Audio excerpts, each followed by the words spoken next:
अस्सलाम वालेकुम। क्या हाल है आप सबके। मैं उम्मीद करती हूँ आप सब ठीक होंगे, खुश होंगे और बहुत ही मज़े में होंगे। वेलकम बैक टू उस्मा की दुनिया।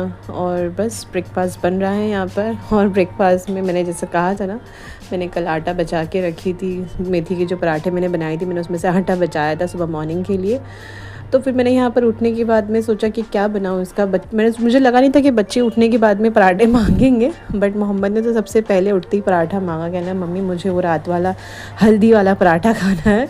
उसको और तो कुछ समझ नहीं आया, पर उसको पीला पीला पता था, तो कहने लगा मुझे हल्दी वाला पराठा खाना है। तो मैंने उसको उठते ही फिर बच्चों को दे दिया था पराठा। फिर आयशा से भी मैंने पूछा तो उसने भी कहा कि हाँ मम्मी मैं खा लूँगी, मुझे दे दो वो भी। तो बस बच्चों को तो मैंने खाली प्लेन पराठे दे दिए थे बनाकर सब्ज़ी के साथ ही, तो बच्चों ने तो खैर वही खा लिए थे। बट फिर जब इसके अब्बू उठे तो मैंने सोचा कि ना अब हम कुछ करते हैं, इसका कुछ और बनाते हैं। तो फिर यहाँ पर मैंने ना पराठा बनाया, मतलब एग्जैक्टली जिस तरह रात में पराठे मतलब बेली थी रोटी, उसी तरीके से रोटी बना ली इसकी। और विदाउट ऑयल इसको सेक लेते हैं पहले तवे पर। पूरा नहीं सेकेंगे, हल्का सा सेकेंगे। और बस यहाँ पर देखिए थोड़े से ये प्याज कटे हुए हैं, स्लाइस कट किए हुए ऐसे लंबे लंबे, और थोड़े से चिली फ्लेक्स हैं और थोड़ी सी ग्रीन चिली है, इसको हमने कट कर लिया है। ऑप्शनल है वैसे ये सारी चीज़ें, आपको जो भी चीज़ें इसमें डालनी हो ऐड करनी हो, मतलब टमाटर डालें आप टमाटर डालें, कैप्सिकम डालें, या फिर कॉर्न डालना चाहे तो आप कॉर्न डाल सकते हैं। तो मतलब वेजीज़ वगैरह जो भी आप इसमें ऐड करना चाहें कर सकते हैं। पर मुझे फ़िलहाल बस यही सही लगी तो मैंने यही डाली, क्योंकि कैप्सिकम भी इसके अब्बू नहीं खाते हैं, कॉर्न नहीं खाते हैं, तो इस वजह से मैंने सिर्फ प्याज वगैरह का ही इस्तेमाल किया। तो बस अब यहाँ पर तवे पर ना हम थोड़ा सा ऑयल डालेंगे, और ऑयल डालने के बाद जो मैंने अंडा है ना इसके अंदर नमक डालकर इसको फेंट लिया है अच्छे से। और बस फिर इसको तवे के ऊपर हम पहले ये जो अंडा है जिसमें नमक डाला हुआ है इसको पहले हम तवे के ऊपर डालेंगे, और फिर बाकी जो भी सब आपको वेजीज इसमें डालनी हो आप वो इसके अंदर डालें। और ऊपर से जो रोटी हमने बनाई है ना पराठे वाले आटे की, इसको हम इसके ऊपर से डाल देंगे। तो बस यहाँ पर देखिए मैंने तवे के ऊपर ना ऑयल डाल दिया था, इसको अच्छे से कर लिया है गरम। और इसको गरम करने के बाद इसको रोटेट कर लेंगे, इसको फैला लेंगे पूरे तवे के ऊपर। और बस इसके ऊपर अभी हम लोग ये जो हमारा अंडा है ये डालेंगे पहले, फिर बाद में जो भी सारे सामान मतलब जो भी आप इसमें डालना चाहो। मैंने तो यहाँ पर प्याज हरी मिर्ची वगैरह का इस्तेमाल किया है, आप चाहे जो चीज़ इसमें डालना चाहो, जो भी सब्ज़ी आप इसमें डालना चाहो आप सब्ज़ी डाल सकते हैं, चीज़ वगैरह डालना चाहो चीज़ डाल सकते हैं। तो बस वो सब डालकर आप ऊपर से ये रोटी रख दें इसके ऊपर।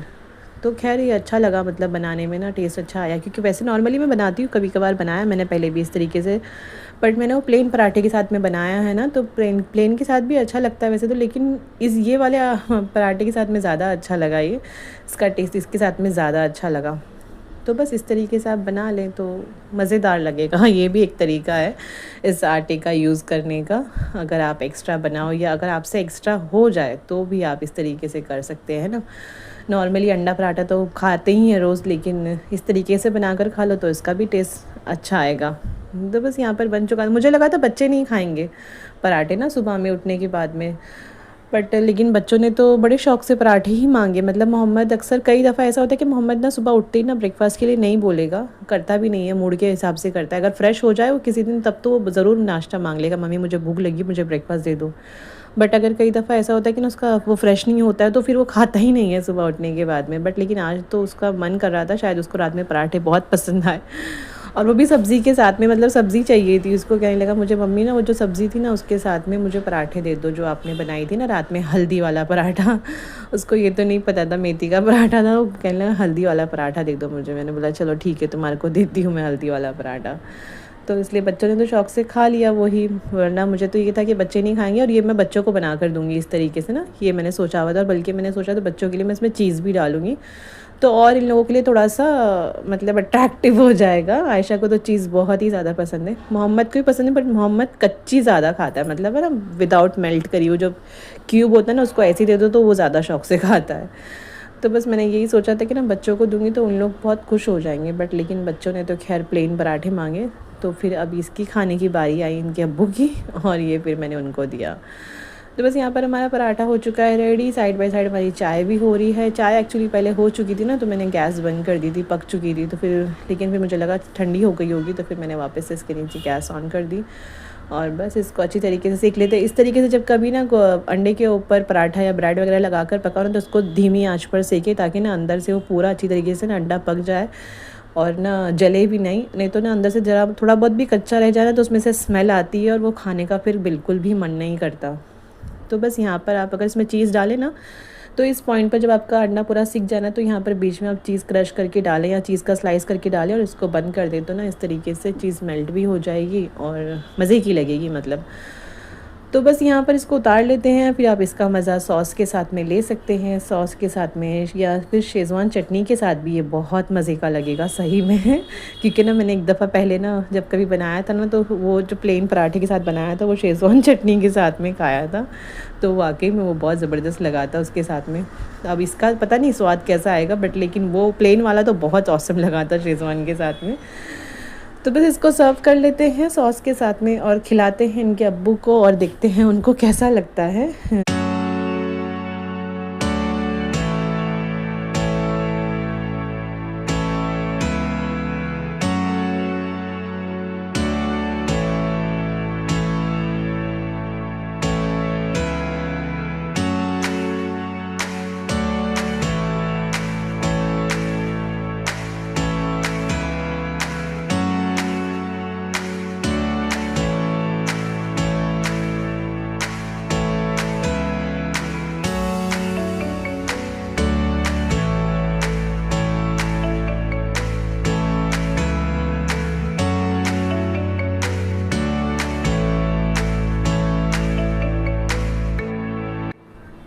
और इन्हें ये पराठा बहुत मज़े का लगा, क्योंकि ना इसके अंदर यही मसाले वगैरह थे ना, तो इसलिए प्लेन वाले पराठे से इसका टेस्ट काफ़ी बेटर लगा, सच में बहुत अच्छा लगा। तो खैर अब से मैंने डिसाइड किया है कि अब जब भी कभी मैं बनाऊंगी मेथी का पराठा, तो मैंने इस तरीके से आटा ज़रूर बचाऊंगी थोड़ा बहुत, अगर मेरा शाम में बनाऊंगी। वैसे तो ज़्यादातर हमारे यहाँ पर ना मेथी के पराठे हो या आलू के पराठे हो, सही मतलब मेरे घर पे यहाँ मतलब मेरे मायके में ज़्यादातर सभी पराठे ना, जो भी ऐसी डिश होती है पराठे वाली, वो ज़्यादातर रात में ही बनती है। पता ही नहीं क्यों मॉर्निंग में क्यों नहीं बनती, हमेशा मतलब शाम में ही बनती है। वैसे मॉर्निंग में मतलब ऐसा होता है कि हाँ, अगर शाम में जैसे बनाए हैं तो उसका बैटर वगैरह बच जाए या अगर बचा कर रखो तो वो मॉर्निंग में खाई जाती है, बट स्पेशली मॉर्निंग में नहीं बनती। हाँ, ऐसा हमेशा होता है हमारे यहाँ पर। तो बस अब देखिए ब्रेकफ़ास्ट वगैरह तो हो गया था, और ब्रेकफ़ास्ट के बाद में मतलब ब्रेकफ़ास्ट के बाद में क्या, वैसे तो ना अमूमन जब भी कभी हम किचन में होते हैं तो किचन की हमारी हालत ऐसी ही होती है, जब खाना बन रहा हो या ब्रेकफ़ास्ट बन रहा हो या कुछ भी बन रहा हो, तो हमेशा उसके बाद में ना किचन की हालत ऐसी ही हो जाती है। तो फ़िलहाल मेरी किचन की हालत भी कुछ ऐसी ही हुई थी, और वाकई में सच में मुझे इस तरीके का किचन देखकर ना कभी कभार तो बहुत ही उलझन होती है, बहुत उलझन होती है। जैसे मैं काम कर रही होती ना, मान लो अगर मैं कुछ पका रही हूँ, बना रही हूँ, और उस टाइम पर ऐसा किचन हुआ पड़ा है, तो जब तक वो समेट नहीं लेती ना, मेरे दिमाग में एक अजीब सी किस्म की ना बेचैनी मची रहती है। तो मैं कई दफ़ा तो ऐसा होता है मैं बनाते बनाते चीज़ें समेट रही होती हूँ, बट लेकिन हमेशा जैसे अभी से ब्रेकफ़ास्ट, कई दफ़ा ऐसा होता है ना कि हम ब्रेकफ़ास्ट के लिए लेट हो जाते हैं, 12-1 हमें ब्रेकफ़ास्ट में ही हो जाता है, फिर उसके बाद में लंच भी बनाना होता है। तो कई दफ़ा क्या होता है ना, मम्मी कहती कि ना तुम ऐसे ही समेटो मत, बट पहले से डायरेक्ट खाना बना दो, फिर बाद में वापस खाना बनने के बाद में किचन ऐसे ही हो जाएगा, पहले खाना बना लो उसके बाद में किचन साफ़ कर लेंगे। बट लेकिन मुझसे नहीं बनाया जाता, चाहे मैं दिन भर मैं किचन में रहूं और दिन भर अलग अलग बार खाना बनाऊं, तो और जितनी दफ़ा मुझे खाना बनाना है उतनी दफ़ा मुझे किचन पहली बात साफ़ करना है, और प्लस बनाने से पहले भी साफ़ करना है। मतलब मैं बनाने जब किचन में लगूं तो मुझे किचन बिल्कुल क्लीन चाहिए। ये मेरी ओसीडी है या कुछ भी समझ लो, मतलब मुझे इस चीज़ की प्रॉब्लम है। अब ये प्रॉब्लम समझो या अच्छी बात समझो, बट अगर मैं किचन में हूँ, मैं कुछ बना रही हूँ, तो मुझे किचन का प्लेटफॉर्म एकदम क्लीन चाहिए। मुझे उस पर कुछ भी नहीं चाहिए, ना गंदा चाहिए ना बर्तन चाहिए, एकदम साफ़ सुथरा होना चाहिए और पूरा खाली होना चाहिए, उसमें कुछ भी नहीं हो। तो मैं हमेशा मेक श्योर करती हूँ कि जब भी मैं किचन में आऊँ ना, तो मेरा किचन खाली होना चाहिए। तो इसलिए जब भी कभी मैं नाश्ता वगैरह बनाने लग, वैसे तो रात में जब भी सोती हूँ तो किचन क्लीन कर कर सोती हूँ ना, तो सुबह में उठने के बाद में नाश्ते के लिए तो खैर मुझे वो काम मेहनत करनी नहीं पड़ती कि ना पहले मैं किचन साफ़ करूँ उसके बाद मैं ब्रेकफ़ास्ट बनाऊँ। तो बस लेकिन ब्रेकफ़ास्ट के बाद जब भी कभी लंच बनना होता है, मतलब अगर फ़ौरन से अगर बनना है, तो अक्सर मुझे यही करना पड़ता है कि मैं पहले साफ़ करती हूँ उसके बाद में मैं लंच में लगती हूँ। वैसे यूजुअली ऐसा होता नहीं है, क्योंकि ना ब्रेकफ़ास्ट के बाद में मैं हमेशा किचन पहले साफ़ कर लेती हूँ, उसके बाद में मेड आती है और बर्तन वगैरह धो के चली जाती है। बट कभी कभार जब वो नहीं आती है तो मेरा काम थोड़ा बढ़ जाता है। नहीं तो अगर वो आती है ना, तो वो बर्तन भी और किचन वगैरह वो खुद ही साफ़ कर लेती है। बट लेकिन कई दफ़ा ऐसा होता है ना कि वो थोड़ा लेट आती है, नॉर्मली तो ना 12-12:30 बजे तक आ जाती है, लेकिन कई दफ़ा ऐसा होता है ना कि उनका काम का थोड़ा ऊपर नीचे हो जाता है, तो फिर वो आती हैं 4 बजे। तो फिर वो 4 बजे तक तो मैं किचन किसी हालत से नहीं छोड़ सकती। तो इसलिए हर दफ़ा ऐसा होता है, जब भी कभी उनका टाइमिंग थोड़ा सा ऊपर नीचे होता है ना, वो कॉल कर देती हैं, वो बोलती हैं कि आज मैं 4 बजे आऊँगी। वैसे तो हमारे बिल्डिंग में वो कई लोगों के वहाँ काम करती हैं, या तो कई दफ़ा वो आके ही सामने से बोल कर चली जाती हैं कि आज मुझे टाइम लगेगा, नहीं तो कई दफ़ा फ़ोन आ जाता है उनका कि ना मैं 4 बजे आऊँगी आज। तो बस जब भी वैसा होता है ना कि वो 4 बजे आने वाली होती है, उस दिन मुझे बहुत गड़बड़ी मच जाती है कि ना बस अब मुझे साफ़ करना पड़ेगा और ये सब मुझे समेटना है। और फिर वो टाइमिंग, ऐसा टाइमिंग होता है ना, उस टाइम पर आयशा का स्कूल भी होता है और उसे जाना भी होता है, रेडी करना होता है, आयशा का लंच वगैरह भी देखना होता है। तो ये वाला टाइमिंग ना मेरे लिए बहुत ही ज़्यादा हेक्टिक भरा रहता है। बट खैर आज तो मैंने आयशा की छुट्टी कराई हुई थी। आज ना आयशा की तबीयत ठीक नहीं थी, तो आज आयशा की भी छुट्टी थी और आयशा के साथ साथ मोहम्मद की भी छुट्टी थी। दोनों ने छुट्टी मार ली थी। तो बस खैर यहाँ पर देखिए हमारा किचन हो चुका है क्लीन। ये देखिए क्लीन होने के बाद में एक अलग ही किस्म का सेटिस्फैक्शन मिलता है सच में। मतलब अगर मेरी वीडियोस को लेडीज़ देख रही होंगी, सच में वो इस बात से रिलेट करती होंगी, उनको वो ज़रूर मेरी बात से सहमत करेंगी कि ना हाँ ये बात बिल्कुल सच है। जब भी हम किचन में होते हैं ना, किचन अगर हमें इस तरीके का साफ़ मिल जाए तो बस क्या ही बात हो, मज़े ही आ जाते हैं सही में। और इस तरीके का जब मेरा किचन साफ़ हो जाता है ना, आप यकीन नहीं मानेंगे, मैं किचन में ना कई दफ़ा चक्कर लगाती हूँ। हर दफ़ा आकर मैं जब किचन देखती हूँ ना, किचन साफ़ है, मुझे इतनी सेटिस्फैक्शन मिलती है, इतनी मिलती है, मैं बहुत खुश होती हूँ। मतलब दिल ही दिल में मैं बहुत खुश होती हूँ कि वाह कितना साफ़ सुथरा किचन है मेरा। तो बस यही मेरी ना आदत है, बस पता नहीं ये अच्छी या बुरी है, वो आप लोग मुझे कमेंट में बताना कि आप लोग भी, आपके अंदर भी इसी तरीके की आदत है क्या, आप लोग भी ऐसी तरीके से करते हो क्या। बट मैं तो खैर ऐसे ही करती हूँ। कई दफ़ा मुझे इस बात के ऊपर सुनने भी मिल जाती है कि अभी वापस से बनाना है, तुम फिर से लग गई हो, वापस साफ़ करना पड़ेगा। इसके अब्बू भी कई दफ़ा बोलते हैं बार बार क्यों साफ़ करती हो, अभी फिर वापस से गंदा हो जाएगा, फिर करना पड़ेगा। मैंने बोला नहीं, मुझसे नहीं बर्दाश्त होती हो, मुझे चाहिए कि मैं करने से पहले साफ़ सुथरा करूँ और फिर बाद में मैं दोबारा से काम पर लगूँ। तो बस फिर खैर दोपहर में तो खैर कुछ शूट हुआ नहीं, क्योंकि बच्चे आज घर पे ही थे, तो आज खूब उधम मचाया गया। आज मेरे घर की हालत इन लोगों ने ऐसी करी हुई थी। वैसे तो आयशा की तो तबीयत ठीक नहीं थी, तो आयशा तो बेचारी लेटी हुई थी, लेकिन मोहम्मद ने उसको आज इतना तंग किया, उस बेचारी को लेटने नहीं दिया, उसको बहुत तंग किया और पूरे घर में ऐसा फैलाया है मोहम्मद ने कि मैं वो आपको दिखा नहीं सकती थी, इसलिए मैंने आज कुछ भी दिन भर रिकॉर्ड नहीं किया। बस फिर ये शाम के वक्त की क्लिप है। शाम में फिर हमने खाए मोमोज़। और मोमोज़ के बारे में आपको एक बात बताऊं, मैंने अभी तक, मेरी इतनी उम्र हो चुकी, मतलब इतनी, मैं इतनी बूढ़ी भी नहीं हुई हूँ खैर, बट लेकिन अच्छी ठीक ठाक, मैं 2 बच्चों की माँ हूँ, मैंने अभी तक ना स्टीम मोमोज़ नहीं खाए हैं, बल्कि मैं मोमोज़ ही नहीं खाती हूँ। और ये जो अभी जो मैं खा रही ना, इसको मिलाकर मैंने 3 से 4 दफ़ा मोमोज़ खाए होंगे, वो भी बस ये फ्राइड वाले, और वो भी चिकन वाले। वेज वाले मैंने नहीं खाए हैं। और मतलब ये चिकन वाले तो मुझे ठीक लगते हैं, फ्राइड वाले मतलब अच्छे लगते, ठीक लगते, बट ऐसा नहीं है कि मुझे इनका बहुत क्रेज़ है, जैसे आजकल लोगों को कहते सुना नहीं, मतलब मोमोज़ ही मोमोज़, बस मोमोज़ ही इनकी लाइफ हो गई है। वैसा नहीं रहा है मेरे साथ में, ना मेरे बच्चों के साथ भी नहीं है, ना मेरे हस्बैंड के साथ में ऐसा है। मतलब हम चारों में से ना कोई भी ऐसा मोमोज़ लवर नहीं है, बोल नहीं सकते कि हमें बहुत ज़्यादा मोमोज़ पसंद है, बल्कि हम खाते ही नहीं हैं। बहुत रेयरली, बता रही हूँ ना, कभी कभार कहीं पर खा लिए तो खा लिए, वरना नहीं। तो बस आज पता ही नहीं कैसे मोमोज़ आ गए थे, तो बस यहाँ पर, और आज भी मतलब हम नहीं लाए थे, ये भी ना मेरी बहन लेकर आई थी ना, तो हमने उस वजह से हमने खा लिए, नहीं तो हम ऐसे कोई ख़ास मोमोज़ लवर नहीं है खैर।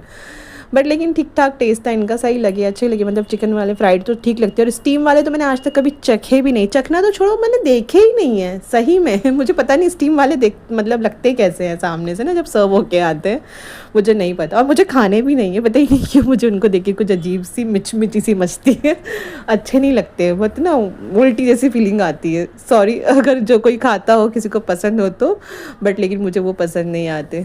तो बस खैर फिर हमने मोमोज़ खाए। मोमोज़ खाने के बाद में हमने खाई जलेबी। और पता है जलेबी की भी मैं आपको कहानी बताऊँ, मैं ना जब हम लोग मोमोज़ खा रहे थे ना, उसके बाद ही ना मुझे ऐसा लग रहा था ना कि अब इसके बाद में ना कुछ मीठा होना चाहिए, और जेन्युइनली मेरा दिल जलेबी खाने को ही कर रहा था। मैं सोच रही थी जलेबी होनी चाहिए। फिर मैंने सोचा अब मैं किसको बोलूँ कि जलेबी जाकर लेकर आओ, और इसके अब्बू भी थे नहीं घर पर, तो मैंने कहा अब इनको बोलूँगी, पता नहीं ये कहाँ होंगे और कब लेकर आएंगे। मैंने कहा छोड़ो जाने दो। लेकिन विद इन उसके ना 10 से 15 मिनट बाद ही ये आ गए, उनके पास में जलेबी थी। मैंने बोला अल्लाह मियाँ ने कहती फ़ौरन सुन लिया। कई दफ़ा ऐसा होता है ना कि हमारा किसी चीज़ को मन कर रहा होता है और फ़ौरन बोलते ही ना वो चीज़ पूरी हो जाती है। तो आज मेरे साथ बिल्कुल वैसे, और मेरे साथ तो अक्सर वैसे ना बहुत दफ़ा इस तरीके की चीज़ें होती हैं कि ना मैंने बहुत सारी चीज़ें सोचती हूँ ऐसे मन में कि मुझे ये चाहिए या मुझे वहाँ जाना है या फ़लानी चीज़ होनी चाहिए, ऐसा होना चाहिए, और अक्सर ही वो चीज़ ऐसी हो जाती है। तो अल्लाह मियाँ से शायद मेरा डायरेक्ट एकदम कनेक्शन हुआ हुआ है कि जो मैं कहती हूँ, सोचती हूँ, बोलती हूँ, अल्लाह मियाँ वो मेरी बात मान लेते हैं, पूरी कर लेते हैं।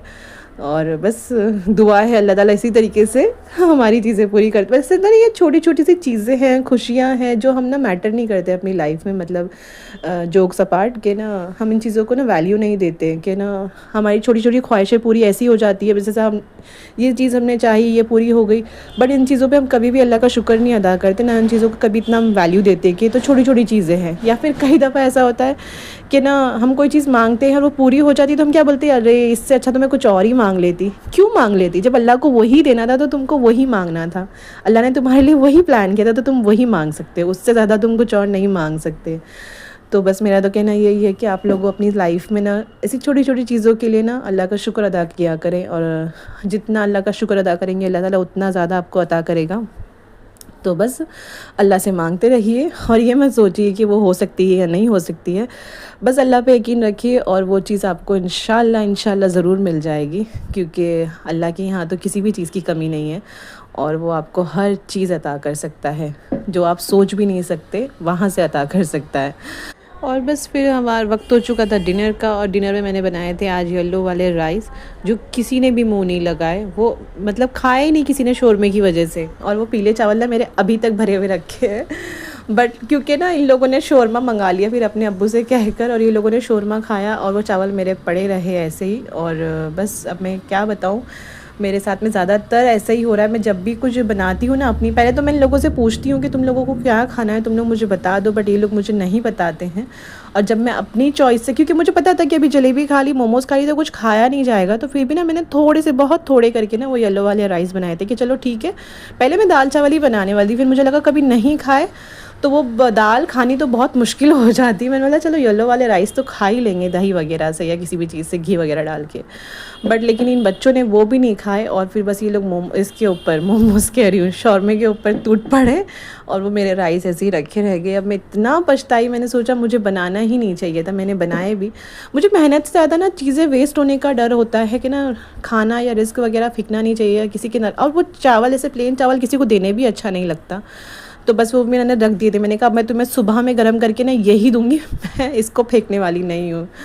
तो बस इसलिए मैंने वो रख दिए थे। अब पता नहीं, अब तो खैर ये नहीं खाने वाले, उसको अब देखूंगी मैं, उसके अंदर कुछ वेजीज़ वगैरह ऐड करके कुछ करना पड़ेगा मुझे उसका, क्योंकि ऐसे वेस्ट तो मैं नहीं कर सकती। तो बस इसी के साथ में ना इस व्लॉग को करते हैं यहीं पर एंड। आज का मेरा पूरा दिन यही था, आज बस खाया ही खाया है मतलब दिन भर तो नहीं खाया, शाम में तो बहुत कुछ खा लिया। तो बस आज का दिन ऐसे ही ख़त्म हो गया हमारा। और तो बस चलिए इस व्लॉग को करते हैं यहाँ पर एंड। आपसे इंशाल्लाह मैं फिर मिलूँगी एक और नई वीडियो के साथ। तब तक अपना ढेर सारा ख्याल रखें, मुझे अपनी दुआओं में याद रखें और मेरे चैनल पर बने रहें। वीडियो अच्छी लगती हो तो लाइक और शेयर ज़रूर करें, नए हैं तो चैनल को सब्सक्राइब करके जाएं। मिलती हूँ आपसे एक नई वीडियो के साथ, तब तक के लिए अल्लाह हाफ़िज़।